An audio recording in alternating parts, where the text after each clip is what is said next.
At least 5 people have been killed and 33 wounded in Libya. This is amid fresh clashes between various rival groups.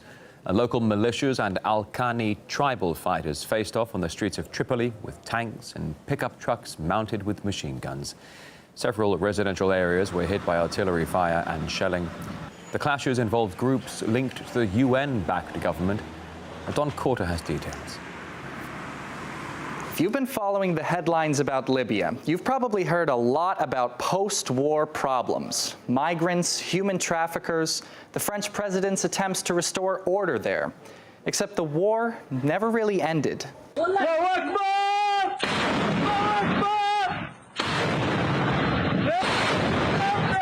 In just 2 days of violent clashes in Libya's capital, Tripoli, the health ministry confirmed 5 fatalities and 33 injuries. But that's just another bloody footnote in a country plagued by the instability of a post-NATO bombing regime, right? Well, this time, not quite.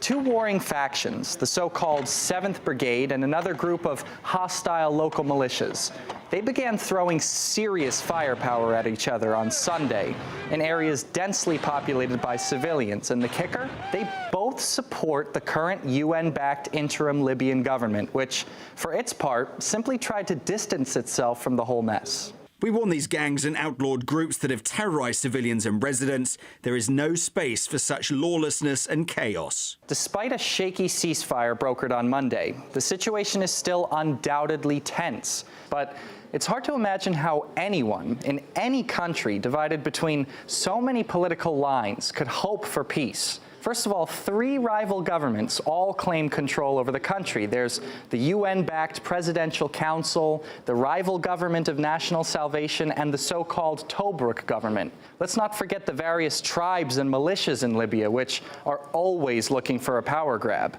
And the icing on the cake is ISIL still remains a significant force in the country.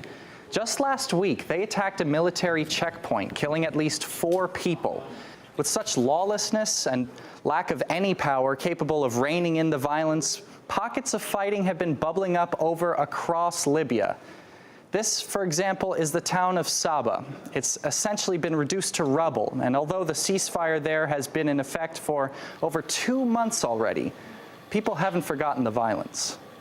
I swear to God, in the days of the war, it was a time of terror. Shells and mortars fell at random. One shell hit my house, and my family is now displaced. In the end, this is the outcome before you. It is the view that speaks, not me. The houses are all destroyed. No water, no electricity. Some electricity and water has been restored, thank God. And life will settle slowly. It wasn't too long ago, back during the Libyan Revolution, when we heard Western leaders using those same old promises of spreading freedom and democracy. You showed the world you would get rid of a dictator and you would choose freedom. Vive Benghazi! Vive la Libye! Supporting the people of Libya as they build a future that is free and democratic and prosperous.